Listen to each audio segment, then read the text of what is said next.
So,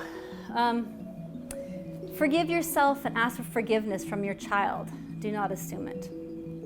So, timeouts are best for parents, not kids. I know you have there's some parents of little ones in here. So when a child has a behavior that's unpleasant for us, it's because they're trying to figure out what to do with their feelings, right?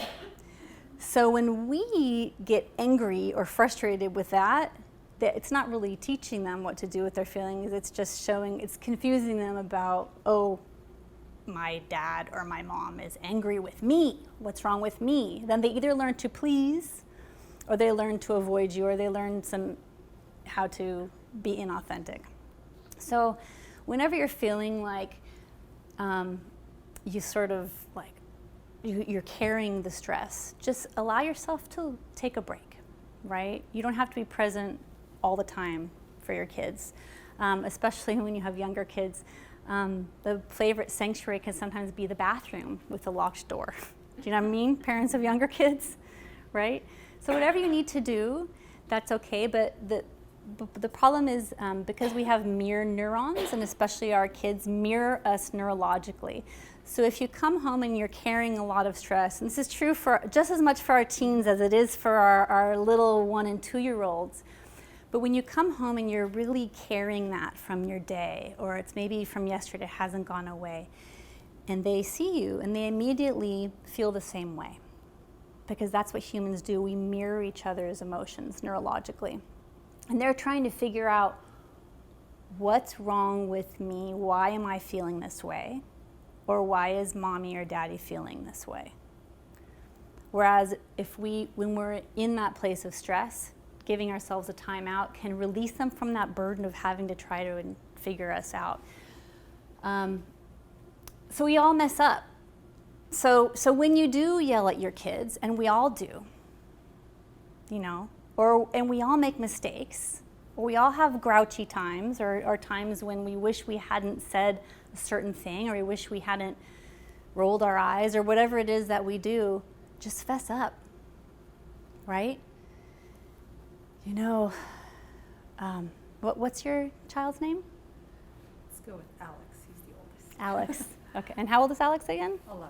Okay. So it might look something like this. Alex, I'm really sorry I raised my voice at you. I just had a really hard day. I'm working on letting go of that stress, and I'm going to let you know I made a mistake, and I'm going to do my best not to do it again. And then you can teach a bonus about growth mindset, which is the idea that we're not only supposed to make a mistake, but you want to encourage your kids to make a mistake, because if you don't make a mistake, then you're not trying, you're not learning, you're not doing anything. Might as well be dead, right? If you don't make a mistake. So 4 steps to an effective apology. So why don't you go ahead and think of either your own child, or possibly a spouse, or a partner, or a best friend, someone who you might want to apologize to for something that you've done.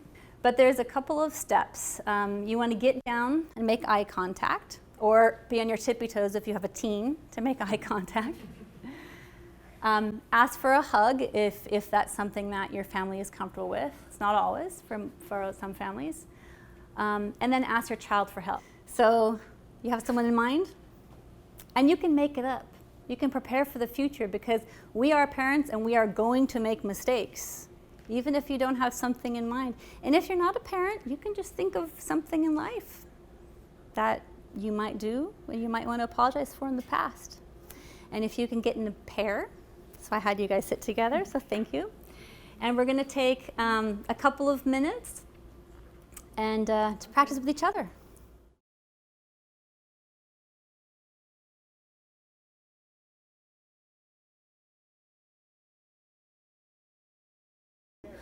All right, wrapping it up, I wanted to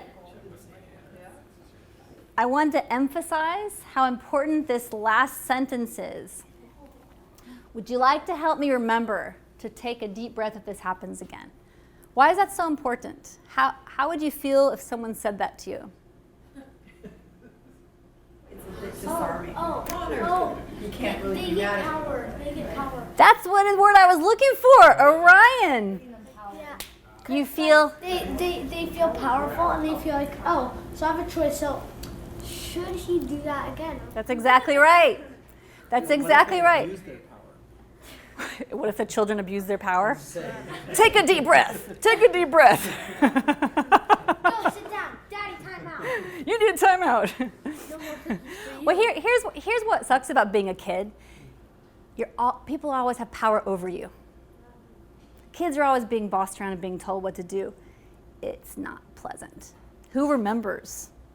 I never liked being told what to do. Oh, even to this day. Don't you dare try to tell me what to do. Yeah. So when you can, instead of bossing your kids around and just saying, I made a mistake, I'm sorry, which is kind of like, whatever, right? What are you going to do about it? What good is an apology? Who likes receiving an apology without knowing that something's going to change? Yes, Ocean. I don't like that. I don't like that either.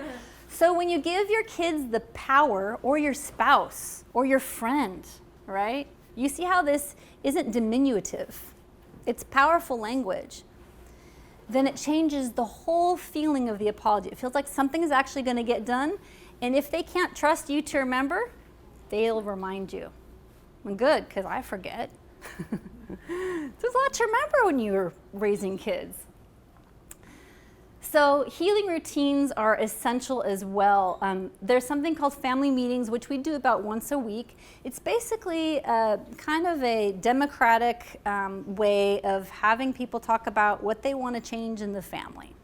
And even with a 3-year-old or the 2-year-old, you're not too young. As long as they're somewhat verbal, they can speak their mind. So maybe you have a child who really doesn't like broccoli, and every night there's broccoli for dinner. This child should have some say about that without having to have a tantrum about it. So having family meetings really releases that energy that could turn into a tantrum if children don't feel empowered to have some say in what their life is like on a day-to-day basis. Yeah, it doesn't have to be like a boring thing. It can be fun. Like you can have like snacks and be like, oh, like what do you think was good about this week? Anything with that. Yeah. Or what movie do we all want to see? Or what trip do we want to plan, right? So it isn't just the feeling of power over as a child. Again, you're trying to share the power in an appropriate way, because we want children who grow up to be empowered. We want children who grow up to think out of the box, right? To be confident, to not depend on others for being liked or pleasing others. So this is one of the ways that we do that. Connecting time is important, especially with teens. One of the ways that we do in our house, which is really easy, is when you put your kids to bed, if you do have 2 adults in the house, it makes it easy, but even if you don't, you can switch off every night. Just doesn't matter how old they are, again. You spend at least 20 minutes with them doing whatever they want. It might be drawing or reading or having them talk to you about your day. Something, of course, that's on the more mellow side. You don't need to go play a soccer match, but that special time where it's one-on-one is essential. Life gets very busy, and they need it. They need that from us at least once a day. And if we don't put it into the routine, it often doesn't happen. It just doesn't. But we get very busy. I know no parent talk can be complete without something about screen time, right? So we'll go there. There's lots of American Psychological Association and American Medical Association thoughts about screen time. I'll let you all look that up on your own. My recommendations as a clinical psychologist is at a minimum, and I'm talking to the adults because we're the ones that have the problem with this, is to have no phones at the table at a minimum during meals. Please, it's just kind of basic respect. Even if your phone is dinging and you have a big event, please put it on airplane mode or put it away. Phones out of the bedrooms or Wi-Fi off after 10 p.m. This has become an epidemic with our teens. is that they use their phones as alarms. Most of us in here do as well. But then the phones stay with them and they end up staying up until 1 or 2 in the morning. And remember, back to slide 1, with the neurological brain damage and the dendrites, what happens after chronic lack of sleep. So it's a very innocent thing. They aren't trying to stay up late, but kids will text them, you know, at 11 p.m. They're maybe half asleep and they get a ding, and then all of a sudden they're texting, right? Or a group text comes on, or they remember something, they need to look it up really quick. And then once a month, let the kids pick a special activity you can do together. So the key is to let the kids pick, again, to giving kids more power.